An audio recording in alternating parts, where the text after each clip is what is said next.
pursuing and fighting the Hittites. If you notice, the figures show you the strictly African characters. So that's him on top of the chariot. Him and his chariot. And he's driving them out. Yes, right.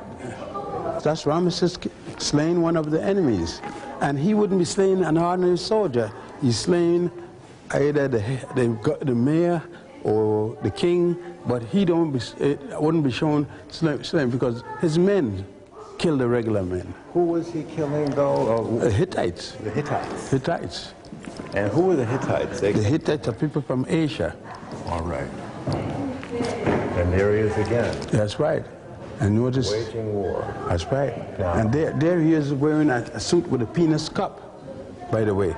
That is to protect. Slaying his enemies. He's slaying the enemies. As we left, Dr. Ben explained that this magnificent temple was originally located much closer to the Nile River and was recently moved. So they had to raise this 100 feet up and back 600 feet. 5 nations assigned their best engineers to move these temples to higher ground to avoid them being engulfed by the rising waters from the newly constructed Aswan Dam. The monuments could not be moved intact, so they were painstakingly cut into smaller blocks and reassembled at this present location. The rescue effort cost a then estimated $36 million and was hailed as an engineering miracle. And rightly so. But what then does one say of those who originally created all of this, some 3,287 years ago?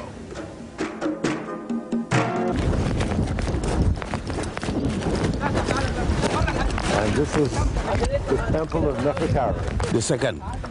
The second. This was Ramesses' favorite. His most favorite wife. Here's Ramesses. And he lived to 99? About 97. 97, I'm sorry. Good man.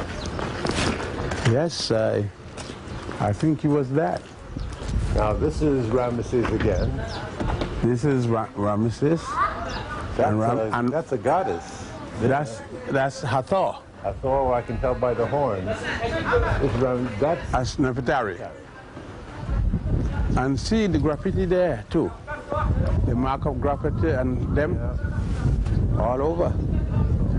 It's typical of the behavior.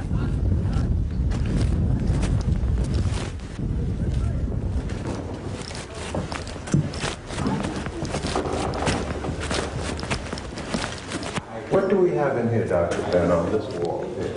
The same thing, you have God Horus, or blessing the king, and here again you have the God Ptah also blessing the king, King Ramesses II. Nefertiti in front of Ptah. Now this is a goddess. Yes, it's by her headdress. But Nefertiti coming in the person of goddess Hathor. I see. And paying honor to the king Ptah. What is this depicting here? She is visiting goddess. She is again paying homage to goddess Hathor. Remember what I said? Hathor comes with the sun disk between the horn of the cow. Right. Now we know it's Hathor. If you put a little chair, the throne, on the top, it becomes what? Osiris. Isis. Isis, I'm sorry. If you put a maze, it becomes her sister, Nephthys. How was this work done? With chisel. They gouged out, this is granite. Yeah. And they gouged it out. They chisel it out. Now, in some work, where they didn't chisel, they take the work and they put a thin layer of plaster. Yes. And when the plastic was damp, they put a plate of the design, lightly. Then they came and draw over it. But in this case, where they got to chisel into the material, it was done with hammer and chisel. And what about when in place, not on the ground? First they put the stone up, then they do the finishing while it's up. Colors. Where did they get their colors from? From clay, from tree barks, and they made their own color. Flowers, different way. They made different kinds of stain and dyes with the color. To last this long, huh? Oh, yes, because they put it in the mortar, and it goes in and penetrates. This was a place then for all people to come and worship. It's a temple, But worship the temple. temple was in the name of Goddess Hathor. Goddess Hathor. Nefertari temple for Goddess Het Heru, Goddess Hathor. Hathor, or Het, listen, Het, wife, Heru, wife of Horus. Now, what is the significance of the figures being seated? Well, the Pharaoh was at rest and he's sitting on his throne. Okay. See, next to him on the side is his throne. And because Nefertari's feet are one in front of the other, she's alive. Oh, the whole thing is alive. And you know he's alive, he's sitting on the throne. The only how you would know that he's dead if he had The feet were crossed his together. hands. No, even if the foot together is sitting down, he has to have crossed his hand, which you could do sitting down also, like an X. And then you will see the flail in one hand. Yes. And the That crook, means- and the that crook in the other. that It means death. He's dead. But he's one of the Pharaoh who in real life had a beard. Because even in alive, they put a beard on him. Look at those lips. There, Look at that nose. Can you say I see my father there? At his ancestors? I mean, there can be no doubt about it. That's However, not Charlton Heston. yeah, no. and Nefertari is not Elizabeth Taylor. Thank you. I noticed that between his knees there are cartouches. What do they say? His name? Amen Mary Ra. Ra Mary Amen. Rameses. Ra Mary Amen. So that's a standard that they established to identify themselves as the cartouche. The monarch was represented by the cartouche. If you don't see the cartouche, you can't say. You might have seen a statue look exactly and say, this is so-and-so. You can't say it because there's no cartouche. To be sure, you must have the cartouche. But now to identify the god and the goddesses, you don't necessarily need the cartouche because it's the head, and the headdress. Yes. That never changed for the one goddess is never shown with the other goddess appearing. You got to be careful in only 3 cases. Nefertari, I'm sorry, Isis or Aset, Yes. Het Heru or Hathor, and Nephthys. You got to be careful of them because they're represented with a cow's horns, All of them? and a disc within the cow So horn. how do you tell between? On top the disc, you have a little throne. That's Isis. Yes. Without the disc, Yes. it's Hathor. And with a little maze, I saw it's that. Nephthys. I saw that, right. That's the way you tell one for the other. Because if you see it with one, it's impossible to be. If you see the throne and the disc, it's impossible to be anybody else than Isis. So and just to keep you alert, they make do you that, huh? they make you look for that loan to see who it is.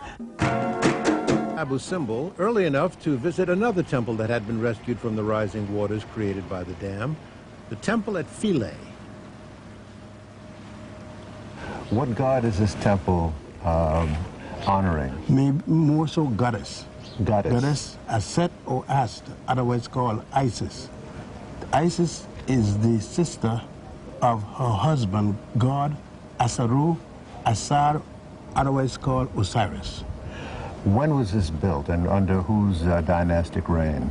Well, the earliest period for this will go back to the Roman period, the Greek period. And the Greek period doesn't start any earlier than 332 BC because the Greeks came to Egypt as conquerors during 332, but it didn't start at that particular time. It is supposed to have been started during around 70 or so, before the Common Era. Before we get into more of the religious meaning, just architecturally, this whole alignment, the alignment of the columns is just magnificent. And it's just an architectural wonder unto itself. Did it have a ceiling? Was it covered? Yes, you could see some of the slabs there. It was all covered, but you would notice something else, so that you could notice that this column over here isn't finished, isn't complete. Yes. That show you that all that beautiful thing you see, you notice that they're in different stages. They would bring the stone and put them in place. Then they would carve them. That's a very important note. But you also would note that there's a difference in the typical ancient Egyptian column as against these. These have made transformation in the design. I see.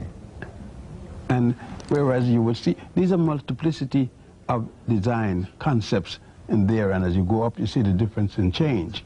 Here you notice the fluted part is very narrow. Yes. With 3 bands, 4 bands, whereas a little farther up, take the third one, the fluted column is wider, the flute at wider in dimension. I see what you... Now, are all temples, including this one, basically the same in structure, that there's an ante-chamber and it goes back until you get to the Holy of Holies? Basically, they start out with a people's court, open, and then if it's a large temple, it will be other courts with different pylons, or that would be a pylon. There'll be inner pylons. Now, after that, there will be a hypostyle hall of column, or otherwise called a pillared hall. After that, there will be an ante-chamber, which would be prior to the Holy of Holies. Which is always at the end. Generally, the Holy of Holies is the last room to the east. Most of the worship temples are on the east bank. Most of the funerary temples are on the west bank. And the reason for that is Ra rises, God. Ra rises in the morning and comes up in the east. In the night, Ra goes to the next world, go to sleep, and go down in the west. These 2 major edifices here, there are figures that were there and they've been chipped away. Who was depicted here, and who chipped them away, and why? Well, the central figure in this, all of these things, in this particular temple, will be Goddess Isis. This is her temple. And when you look at this, you will see Goddess Isis and other gods, God Horus, which, by the way, is her son. But you're dealing with Horus, or Heru, as the proper name would be, at various periods of his life. You would see then various gods. You see there, Goddess Hathor, which became the surrogate mother of God Heru. So the story is going to give you, from here, you will see other phases of this when you go to other temples. When we go inside, we will see that the early Christians set their cross, and they're going to put them on columns and on the walls. They set their various instruments for worship, like altar and so forth. You mean they commandeered this temple for their own uses? Right. They considered heathen and pagan, but they used the same heathen and pagan temple for their own church. This is the purification rites, or baptism. You see the water, symbolically the water, comprises of the ankh, yes, and the was scepter. Both things together, intermittently, ankh, was scepter, ankh, or scepter, as the water. See, they're hanging down there at the bottom? And this is being baptized? The Pharaoh. Now, as we go back in here now, that is the altar that the Christians use.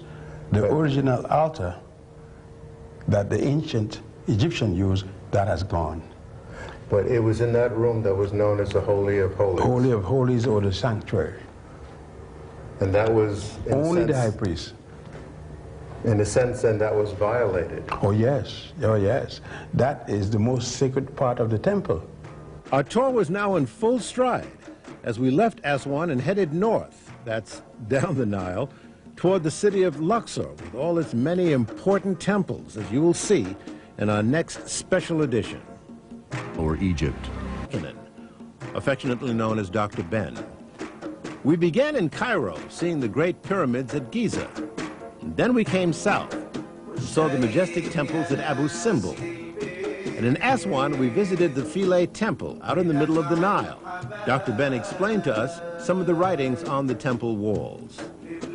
People in the States arguing all the time that the ankh comes from the cross. Not at all. There is an ankh, and there is a cross. Ankh there, and a cross to your left, and up. They mean two different things, have always meant two different things. Never has one been another. Outside the main temple are lesser temples. Now, this is off of the main temple, which is behind us. What is this here? This is a kiosk. What's that or mean? A small little chapel. And it's the chapel belonging to goddess Hathor, Het-Heru. Now, what's unique about this temple, if you come here, look at there. And you see God Bes. This was originally the original god of the Nile, god of the life, because the life was life source. Now you see Bes playing every instrument there is. The harp, which you thought was a European instrument. Here is God Bless playing the tambourine. Here. Here is God Bless playing the flute and like an oboe. Here is over there playing in the form of a monkey, playing what Farouk called the electric guitar. Here is it. Look at like any electric. Here he is playing a bassoon. Here, you see me?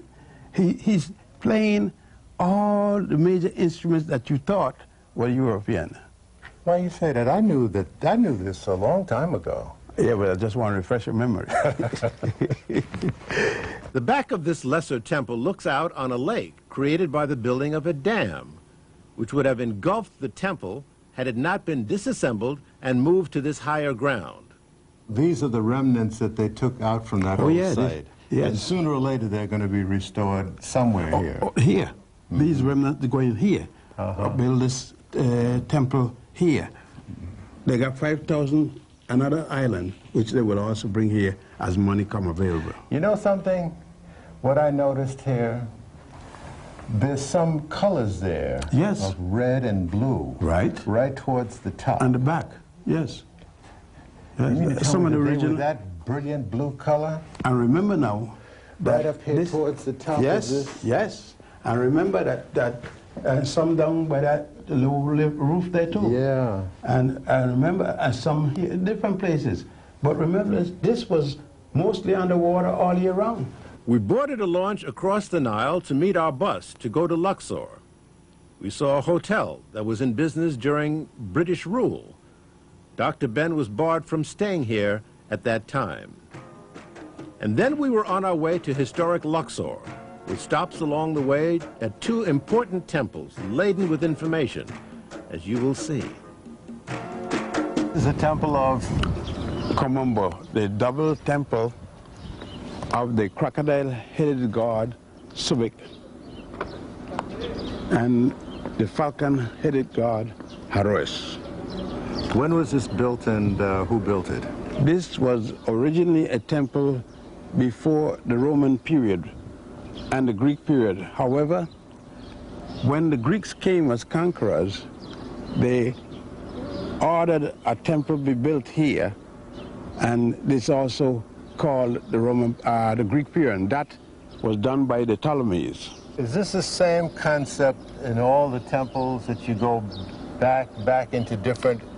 Yes and no. Yes and no. The open court the hypostyle hall, the antechamber, and the Holy of Holies, but this is a double temple. What you have on one side, you also have on the other side. So you have two Holy of Holies in this temple. I see. Now I see Horus. And this is a good shot of the baptism, isn't it? Yes. There you have, in this case, there you have Horus, or Horakti, and you have the Pharaoh, the Ptolemy, and you have the god of scribes, the god of historians, and that will be Tahuti.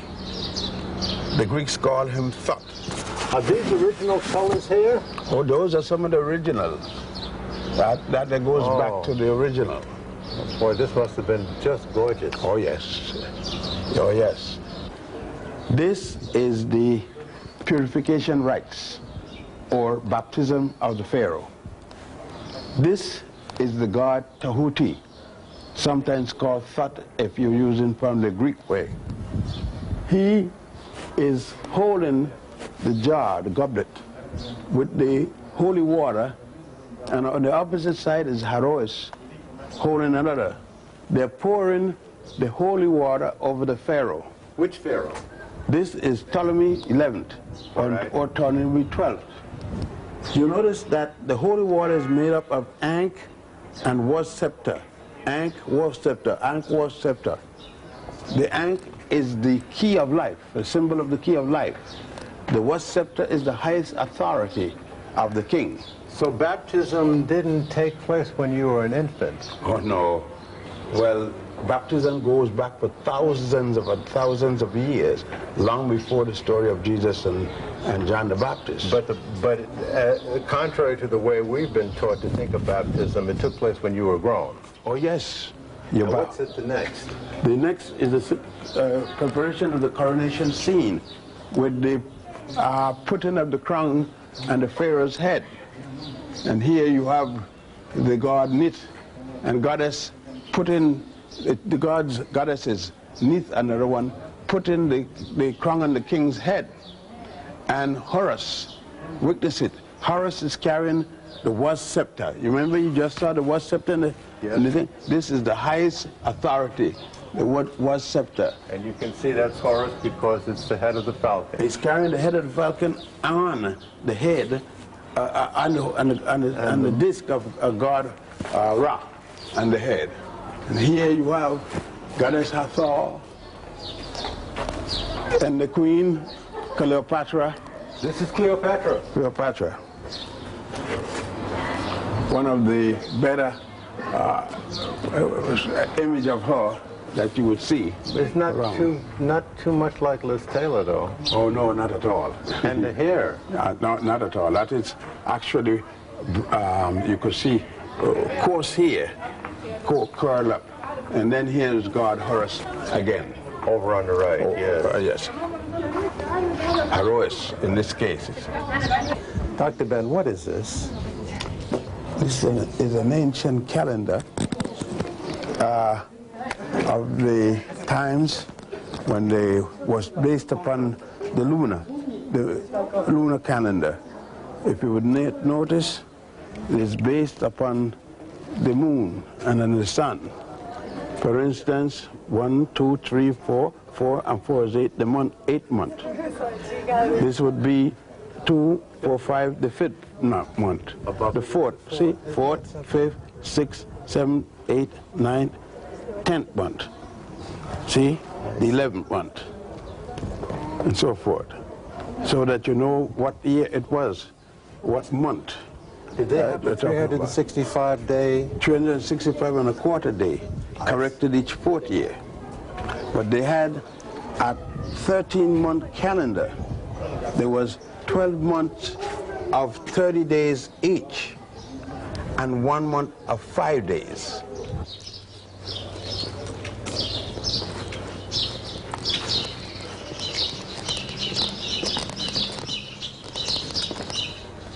Go ahead.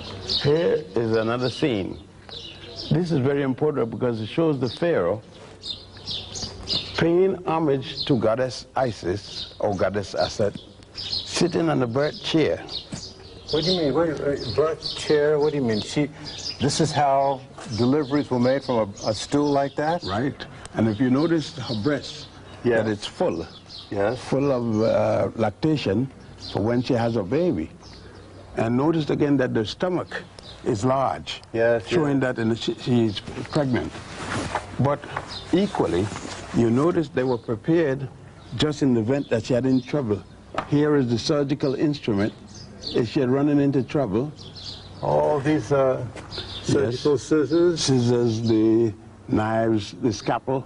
The scalpel up here. Up there, you have those little things that they use to retractors and everything like that. Isn't that something? Those were old instruments. And here is the man, Imhotep, who used to be the great Saqqara, the step pyramid. That's right. And look at this, where you used to wash the hand to keep. You see, they said that Pasteur, and Madame Curie and all of them started thinking about cleanliness. This is way back there. One had to wash one hand before one committed surgery. You know what I noticed about these temples? They've been worked and reworked over. Right, so they were different period. And each period they did their own thing on it. Somebody came and either occupied or continued. What's this? If you notice all the way down, the water would come in from the river. And this is a Nileometer or Nileometer. My. So you could see the different level as the water darkens around the rim here. So the crocodile would come, they would get the crocodile come in and they'll catch the largest and the strongest crocodile and keep it here in the Nileometer. Plus, they will know when the high tide, they will know when the flood is coming down, because this will get higher and higher. And since the rains come in Ethiopia and Uganda around July and August, by September it would come, but they would see it when it's coming because in advance. Because the water would rise. Oh, this was sort of forecast. Right, and they would also be able to tell the taxation based upon the height of the water. Means how much water they're going to get and how much silt they're going to go up. They know from just here in the meter. You know something? While I have you here, I've noticed that in the tour groups, I haven't seen many tour groups of color here. No. In 1957, there was one. I introduced the first one in 1957, a few professors, as a matter of fact, it was 9 people. And I kept bringing 10, 9, 5, things like that number. The first large group came in 1978. It was a group from California I brought. They came from Watts, the Fanon Institute out there, a medical group. It was by Dr. King and others, and they were called a NUS group. Well, without getting into too much detail, my question is, why don't we see many groups here of color? Even to this day, 1994? Because our people have been given a bill of goods that only the western part of Africa we could relate to. We've been trained that way by the school system, by the churches, by the synagogues, the mosques, and everything, that we had nothing to do with this part of the world. And that's been the mission of your life, to correct that? Is to show it, quite to the contrary. All right, let's press on.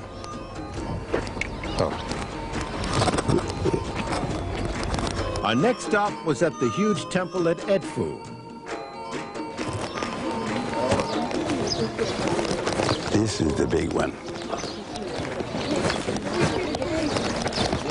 It's the biggest singular temple except for Karnak, Warit. Because Warit is a series of temple within a temple.